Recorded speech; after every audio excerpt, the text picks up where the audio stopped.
You can really hardly blame people for constantly stepping on your toes if it turns out they don't know they're stepping on your toes.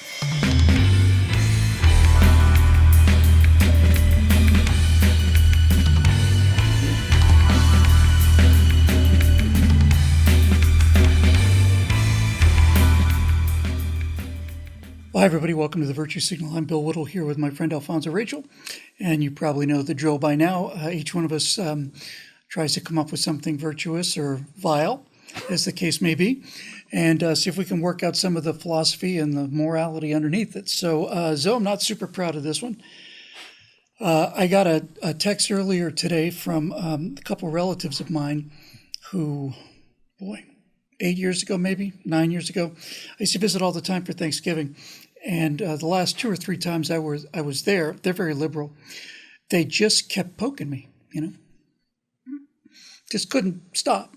And I didn't go in there guns blazing, and I didn't respond with guns blazing, but it happened like 3 years in a row.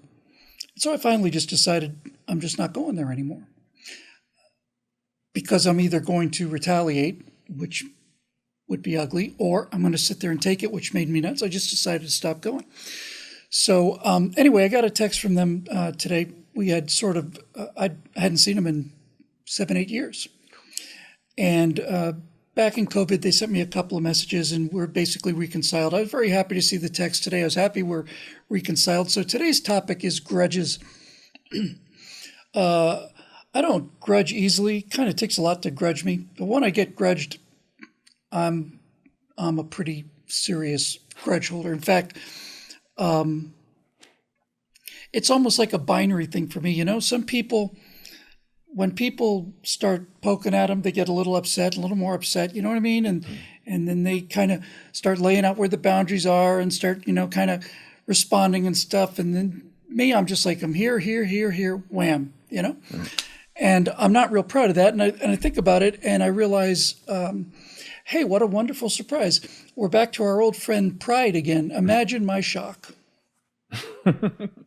Man, I totally understand. Man, it's like with myself, I'm kind of like the black sheep of my family. That's racist. No, but seriously, it's like the way that my family, their perception, their worldview on things. Mine is just totally different. And I don't really have a close relationship like with my family. My family with my immediate family is more estranged. Our view on things is just totally different. And that's not to it's not to say that and like you said, it's not something that I'm proud of, that not that pride factors into it, or something that I'm like indifferent about or anything like that. It doesn't feel like a hole in my heart or anything like that. But it's just I'm not consumed by it. And we live in this is for a long time where people, they put a premium on family loyalty. No matter what, families should stick together. And if you don't have this tightness with your family, then somehow in your life, you're like missing out and things like that. And no matter what, family is more important than anything and all that sort of stuff. And I would argue that a lot of that way of thinking is leading to the decline of the culture, because family loyalty, where you have to accept and you have to be tolerant of these things in your family. If you're not, then there's something wrong with you. All the while that if you don't go along with these things, you have a family that members that are leading people down the wrong road, and people are feeling like obligated to stick to it. And culturally, they're made to feel like there's something missing if they don't do that, or something is wrong with them.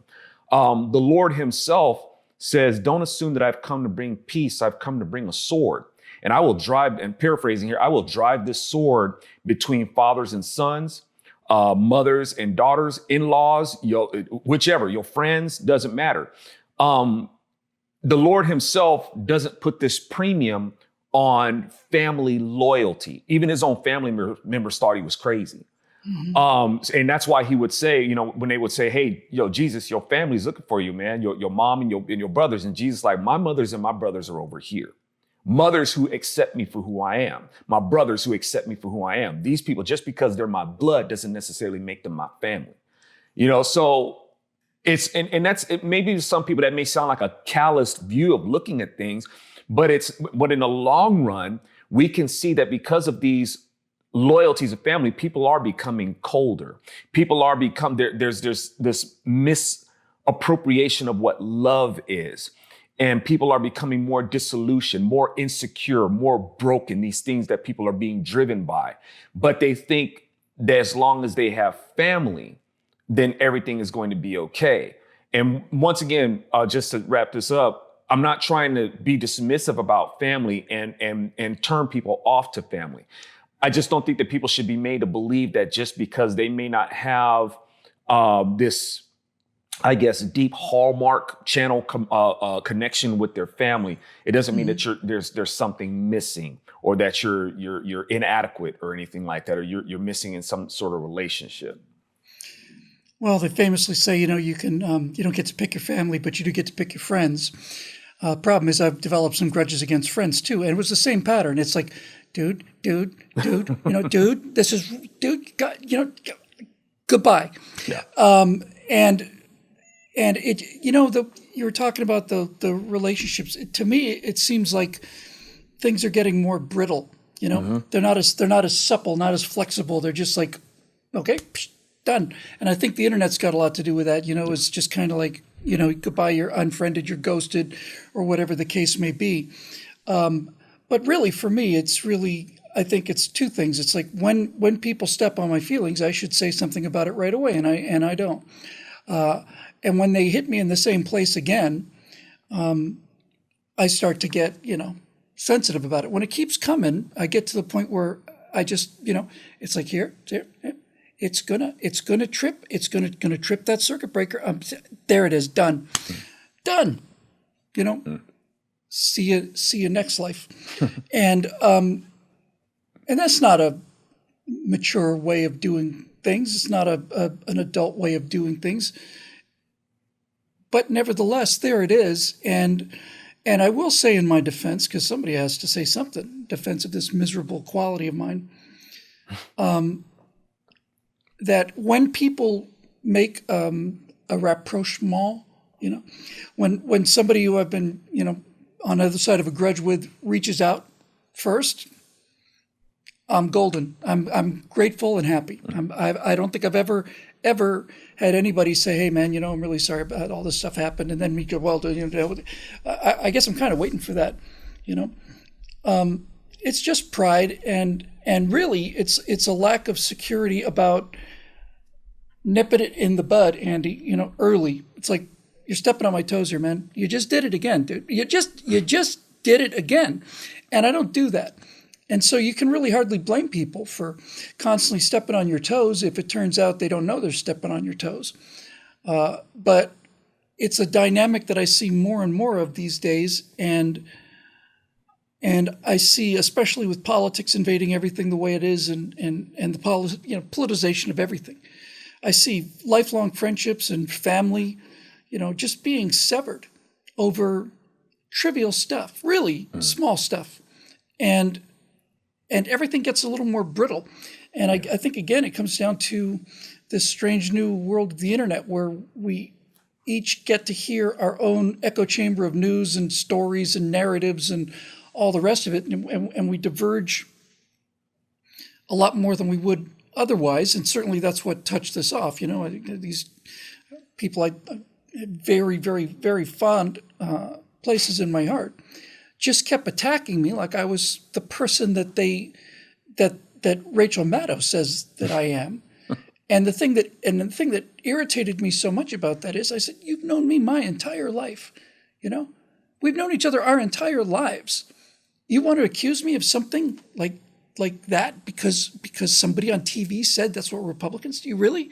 And I see this again and again and again. It's like, you see these people, mostly it's left-wingers, not exclusively, but mostly, where it's like, I've known this person my entire life, and they've been like my closest friend or whatever, but now I find out they vote for Trump, and all people who vote for Trump are evil. Therefore, this person I've known my entire life is evil.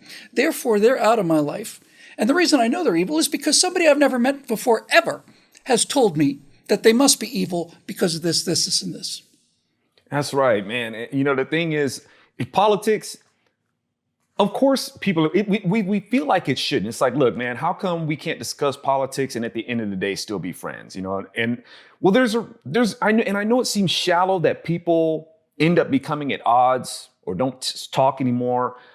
I understand it. I don't like it, but I understand it because the thing is, these opposing views that we may have, a lot of times they don't end at the table. These become views that they want us to be ruled by. That's the thing. That's why it becomes personal. These things that we may discuss at the table, it's like, look, the things that you believe have led to somebody stealing the White House. We've got a horrible economy. You know, we're walking on eggshells with a race narrative. These things are becoming policy. These aren't just opinions that people have next door. We're being ruled by these things now. That's when it kind of becomes personal. You know, it's like you just can't leave it at the table. And you're right, Bill. These people are being governed by stuff that they've never even experienced. These people who hate Republican voters so much, like, man, you never even met one. You don't even know any, except for me. They know you. Yeah, exactly. And when have I demonstrated anything like that? Exactly. Yes. But just like you said, man, they're allowing themselves, while they're accusing us of being brainwashed. It's like, look, man, you guys have tuned into the TV and you're letting your minds be governed, you know, by stuff like this. And, you know, once again, you know, the Lord himself says, look, man, make peace wherever it's possible. You know, but there are some people that you're just not going to be able to sit at the table with. And even Paul is saying, look, man, there's people I'm recommending that you do not return to their table. You know, and it's not about holding a grudge or anything like that. You don't let the sun go down on your wrath. You don't carry that with you. That's, you know, as the saying goes, that's like taking poison and expecting somebody else to die. You know, it's not about doing that. And, you know, even the Lord will tell you, if a person comes to you asking for forgiveness, forgive them. And you always want to forgive. It doesn't mean that there's an absence of justice. It doesn't mean that there's an absence of a rebuke. You know, it doesn't mean any of that. You let somebody does wrong, you let them know, look, man, you did wrong. And if there's retribution to be made or compensation to be made, then you make that happen. But if you do that with a vindictive mindset, or, you know, no matter what they do, you're just not going to be happy, then you're just as guilty as they are. You know, and you're living for the deliciousness of just feeling enraged by somebody in perpetuity. You don't want to do that either. So, but just like you said, Bill, they say, look, man, let's bury the hatchet. Bury the hatchet. You know, but it doesn't mean that whatever you did was okay. Let's not repeat that again. But yeah, let's go forward and, you know, have this new kindle relationship. Yeah, there are times when I want to bury the hatchet in their back. So if I understand you correctly, what you're saying is that the people on the other side of this argument are 100% wrong and I'm 100% justified. 100% justified. Sound good, huh? Yeah. I think that's probably where the problem is. But reconciling with people is, it's just, you know, that's the thing about it, right? If you take the leap, and I did that once, I may or may not have been under the influence of chemicals when I did, but I called somebody who I'd been separated from for a while and just said, hey, I'm really, really sorry about this. And they were too, and everything was great, and I was glad that got back together again. But, you know, it's just the pride of it, and I don't want to get too far into the weeds with this because we need to wrap this up, but over the last couple of days, we've talked about suicide on the show a number of times. There's been a suicide 3 times removed, at least 4 times removed, right? Just enough to brush against the outside of my life and cause me some concern about people who know people who I care about. And I kind of thought about that, and I realized that's kind of the ultimate grudge, you know?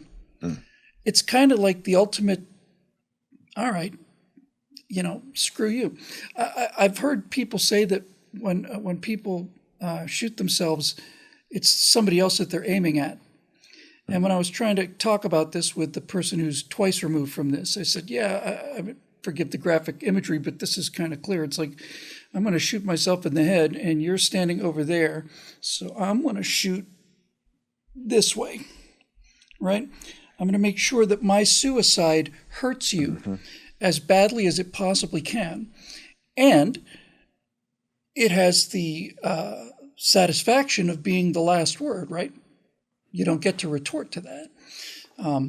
I know in video gaming, if I'm really if one person's waxing me constantly, I feel this insane sense of competition. And if I beat them well, that's when I leave the game. I want to beat them and then I'm out. You don't get to reply to that. But all of this is just, obviously with suicide, there's a lot more issues, but really so much of it is just that, it's just that pride. It's that pride. And it seems to be attached to so many vices, and I suppose that the reason that that's the case is because we no longer humble ourselves, right? We don't take a knee anymore as a society. We don't take a knee and say, I'm a sinner, or I'm flawed, or we don't do that anymore. And so to cover that hole, we kind of just, I'm this. And the next thing you know, you're pretty much on your mountaintop all by yourself. Indeed, man. And that's why, repentance is the key. It's not about being sorry. It's not about, thinking how you're going to make somebody else feel by these actions. The key is repentance. Judas is a prime example. His pride took over. In betraying Jesus, rather than going towards the repentance, he stayed with the guilt. And figured that maybe he could redeem himself somehow. He went back and returned the money and all that sort of stuff. But rather than going to the Lord, he went to the Sanhedrin. That didn't turn out good. And Jesus ended up hanging himself, fell to the ground, busted open, and that's the rest of the story. And, the suicide, there's going to be different, for lack of a better word, motivating factors. And Judas not only betrayed, the Lord, which is the worst as it is, would have been better as the Lord said, like, man, it's better that you hadn't even been born. But the disciples, this is the brotherhood. This is his family, right? Betrayed them as well.